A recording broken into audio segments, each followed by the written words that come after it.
Cette émission est une production de la télévision régionale des Moulins. Avec la collaboration de la Chambre de commerce et d'industrie Les Moulins.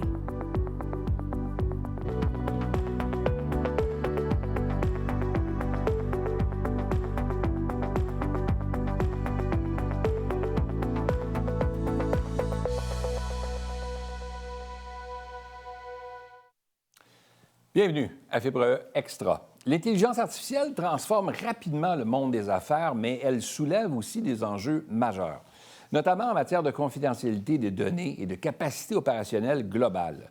Aujourd'hui, on reçoit Louis-Paul Baril pour parler de Neural Twin, une approche qui vise à rendre les organisations plus performantes tout en gardant le contrôle sur les informations personnelles.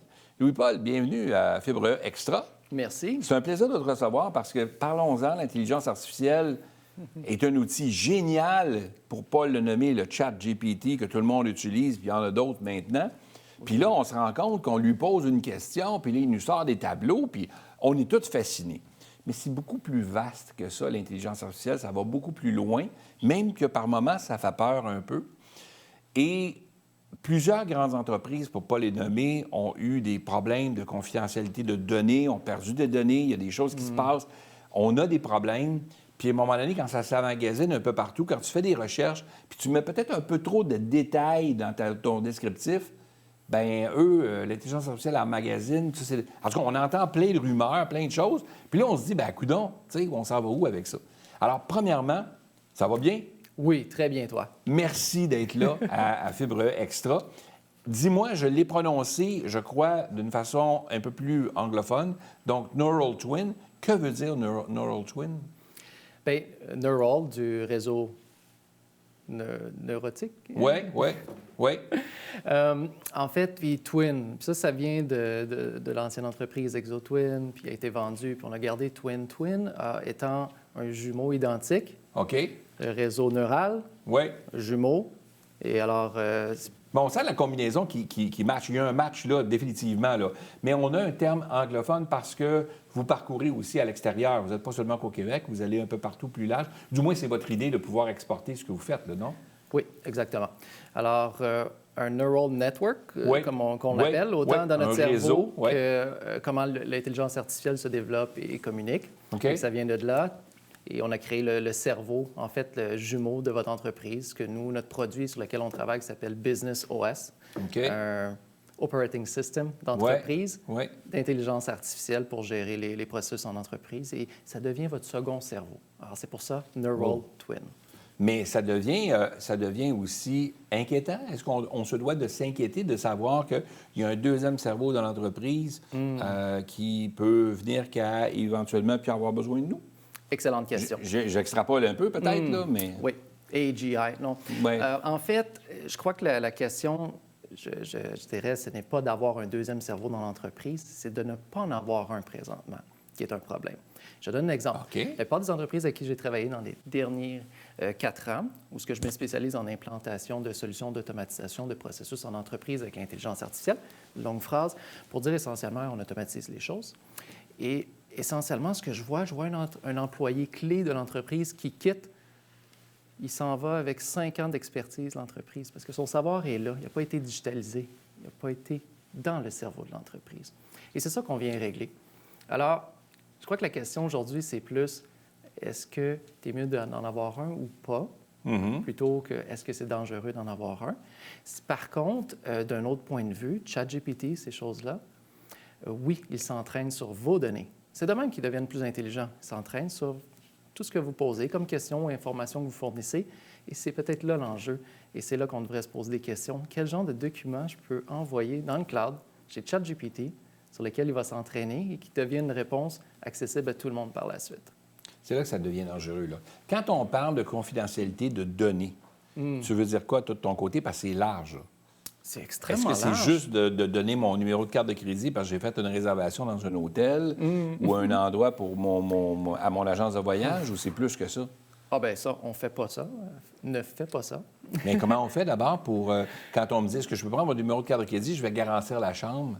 Oui. En ligne, ce qu'on se base, c'est les transactions sécurisées en ligne. Puis ça, c'est un sujet qui est vieux depuis toujours. Est-ce que je donne mes informations? Est-ce que le site est sécurisé? Est-ce qu'il est HTTPS, certificat de sécurité qui encrypte les données? Autrement dit, est-ce qu'il y a quelqu'un entre les deux, entre l'hôtel et moi, qui peut intercepter et prendre mon numéro de carte de crédit?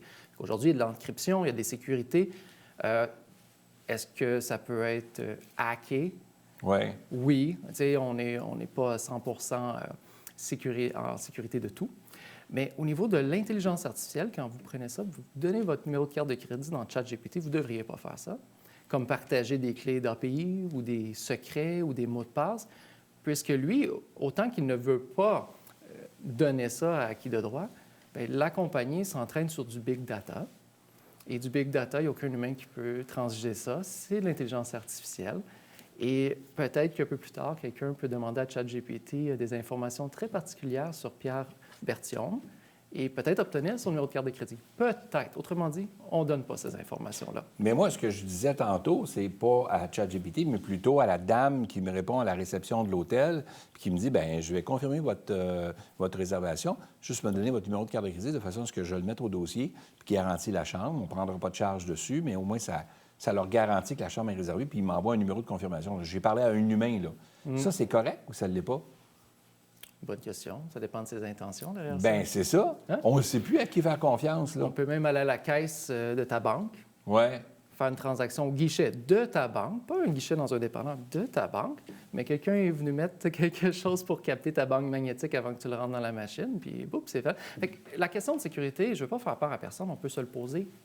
Non, mais on ne ferait plus rien, là, tu sais. Bien, c'est ça.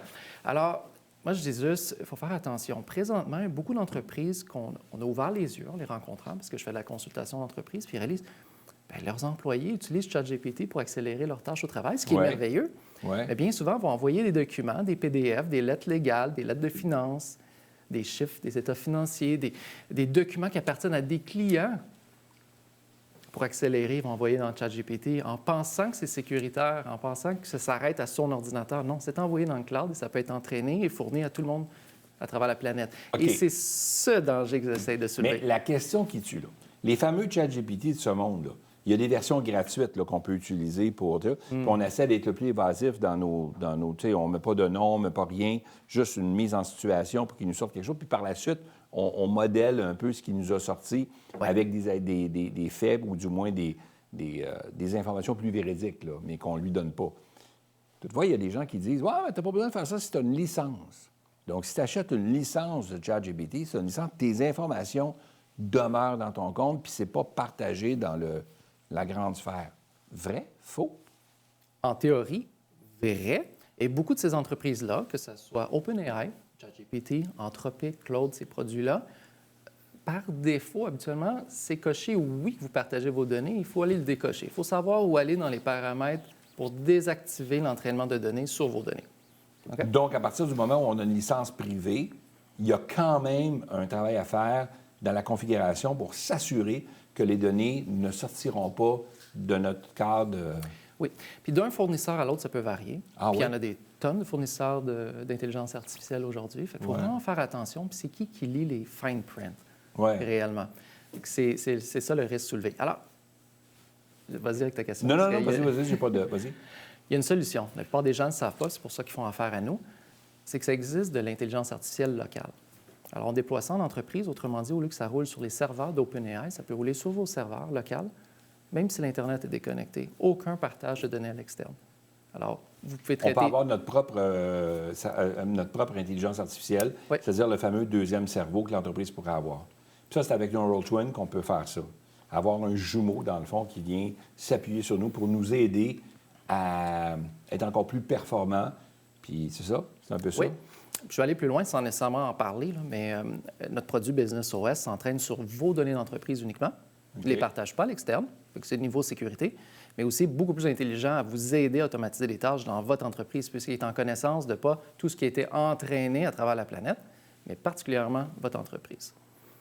Alors, la plupart des outils d'intelligence artificielle, ChatGPT, Claude, ces choses-là, souffrent tous d'amnésie présentement. Tu démarres une conversation avec ChatGPT aujourd'hui, demain, tu en démarres une nouvelle, tu recommences à zéro, il ne s'en rappelle pas. C'est un génie qui parle à mémoire à tous les matins. Même si on a une licence privée. OK. C'est pas la même chose. Tandis que le twin en question, que toi, tu fais référence, c'est quelqu'un qui... Je dis quelqu'un. C'est une intelligence artificielle qui va se souvenir de ce qu'on lui a dit hier, puis il va multiplier ça, puis il va additionner ça, puis à un moment donné, il va se faire le big picture, là, du moins la grande image là, de tout ça, puis il va être capable d'être encore plus performant dans ses réponses. Là. C'est une mémoire persistante en entreprise. OK. C'est un cerveau qui a une mémoire persistante. Autrement dit, demain, il se rappelle encore c'est quoi ton entreprise, qu'est-ce que tu fais, le meeting que tu as eu avec ton investisseur hier et les questions que tu dois répondre et les courriels que tu dois rédiger aujourd'hui, il le sait à tous les jours. En ce moment, il y a beaucoup d'entreprises. Il y a des petites, des moyennes, des plus grandes entreprises. Quel domaine est le plus achalandé actuellement pour vous autres? C'est qui est plus porté à utiliser ça, l'intelligence artificielle actuellement, qui a une raison encore plus pressante de mettre ça en place? On parle du commerce du détail, on parle de l'industrie manufacturière, les autres professionnels, Ça s'applique à beaucoup de domaines. Présentement, pour parler fort de notre expertise dans les dernières 4 ans, on traite avec des entreprises qui ont des données sensibles, ne peuvent pas se permettre d'envoyer dans le cloud, font appel à nos services pour de l'IA locale. Mais outre ça, toutes les entreprises moindrement digitalisées ou qui utilisent des outils numériques, que ce soit des courriels en ligne, Outlook, Gmail, CRM, ERP, logiciels de comptabilité, tous des logiciels SaaS ou en ligne, ont beaucoup plus de facilité à implanter l'intelligence artificielle et d'en retirer un ROI, un retour positif rapidement. Sur leur investissement. Oui, parce que l'intelligence artificielle peut automatiser énormément de processus numériques digitales. Physique, ça s'en vient. Les robots qui vont aller cultiver pour nous dans les champs. Ah, tu dirais, oui. Ça se fait. OK. Est-ce que c'est accessible pour nous aujourd'hui? Pas nécessairement. Est-ce que le domaine manufacturier a été révolutionné par l'intelligence artificielle? On pourrait dire oui. Beaucoup de robots font de la construction de véhicules présentement dans des chaînes d'assemblage et de plus en plus sont dotés d'intelligence artificielle pour prendre des meilleures décisions plus rapidement, ainsi de suite. Alors, ça touche à beaucoup de choses, l'intelligence artificielle. Est-ce qu'on a Les gens ont souvent la crainte de dire un jour, on va être remplacé par l'intelligence artificielle ou du moins les robots, puis il n'y aura plus de place pour nous, les humains, tu sais. On y croit pas? Ou l'humain aura toujours sa place parce que pour faire fonctionner le robot, ça prend un humain en arrière, il y aura toujours quelque chose? Ou... Présentement, l'humain est destiné à évoluer vers prise de décision et que la machine puisse s'occuper des tâches répétitives, récurrentes, à valeur non ajoutée. OK? Ça, c'est le portrait actuel. Et c'est ça qu'on veut implanter. Par la suite, est-ce que ça fait qu'un employé perd son emploi? J'y crois plus ou moins. S'il perd son emploi, c'est que clairement, les tâches qu'il effectuait pouvaient être remplacées, il n'avait aucune valeur ajoutée. Ce qui n'est pas le cas pour tout le monde. Fait que oui, si 50 de sa charge de travail, c'est de trier des courriels, enlever le spam et tout, une machine est mieux de le faire. Et je vais vous donner cet exemple-ci. Si vous êtes comptable, puis on revient plusieurs dizaines d'années en arrière, et on vous donne une calculatrice pour faire vos calculs au lieu de la feuille à la main. Puis après, on arrive avec un fichier Excel pour faire des meilleurs calculs. Ça fait de vous un meilleur comptable, plus efficace, qui va pouvoir traiter 10 fois plus de dossiers. Vous êtes toujours le comptable. Ah, tout à fait. Mais c'est fascinant, pareil. Puis, n'oublie pas, c'est ce que ça me fait penser. C'est qu'on n'aura pas le choix de te réinviter. C'est tout le temps qu'on avait, ça va tellement rapidement. En effet. Mais on va te réinviter parce que c'est fort intéressant. Puis effectivement, ça prend de plus en plus de place dans nos vies. Avec plaisir. Merci d'avoir été là. Avec plaisir.